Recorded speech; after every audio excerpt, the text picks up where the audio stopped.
People dream, I dreamed, of Wall Street.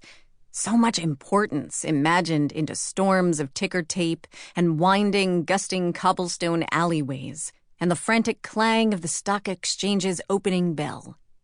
In 2006, new graduates like me were the last disciples of that shiniest, original version of the American dream.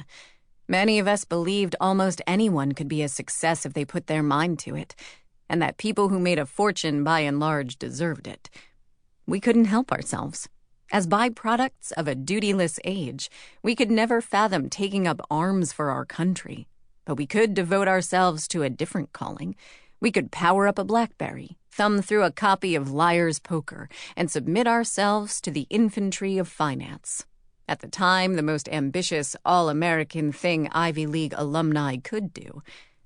A few weeks after commencement, with the college and its towering pines and term papers and toga parties a hazily happy memory, a bewitching place that we may or may not have just dreamed up in our mad young minds, I marched into New York's southernmost canyons with all the totally unfounded confidence of 22.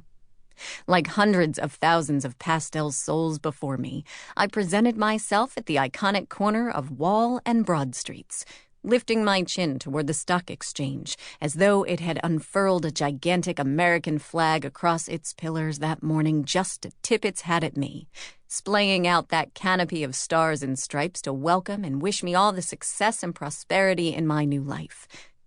I know that I imagined this. I know that I urged it all forward. I allowed my most noble visions of work and productivity and accomplishment to puff up like bright balloons, ready to be twisted into miscellaneous animals a clown might assemble in his menagerie. Once I accepted my first-year analyst offer at Bartholomew Brothers. The Brothers is what everyone called them. Once I genuflected at its doorstep on my first day of employment, a railroad switch locked into place, directing me down a slick and steely and peculiar track. In retrospect, I marvel at how little I knew about where I was heading.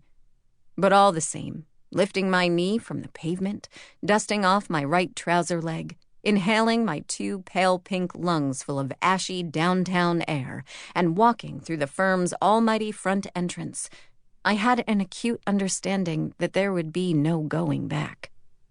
I went to work in the Brothers' private bank, the division dedicated to managing the wealth and legacies of high-net-worth individuals and families. 100 of us had been hired to help expand the firm's private client base by finding and cold-calling people with a lot of money. On our first day, we were handed an intricate map of the firm's downtown campus, an employee identity card, and a branded canvas duffel bag. Then we were marched into a training classroom where we'd spend the next 6 months learning everything we'd need to know about the business.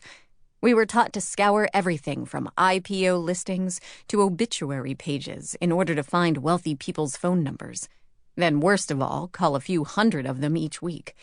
They recommended certain hooks to reel the rich in, inquiring about a person's current cash or municipal bond position, or whether they had a strategy in place to avoid the aggravations of probate in the event of a family member's sudden death. To toughen us up mentally and emotionally, a cornerstone of our training was a theatrical production called An Open Meeting that happened multiple times a week.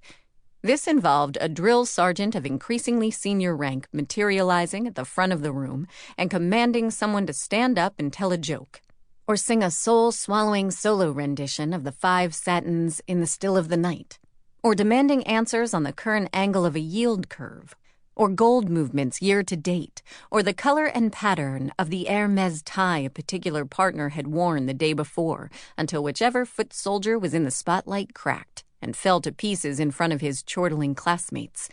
It all thrived on an intravenous line of schadenfreude.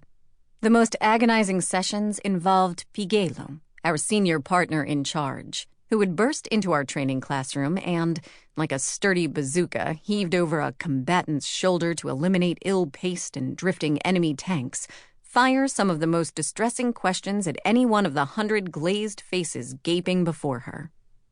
What a lesser-known Matisse sold for at auction the previous week, the approximate weight of a Boeing 707, how many square feet of pizza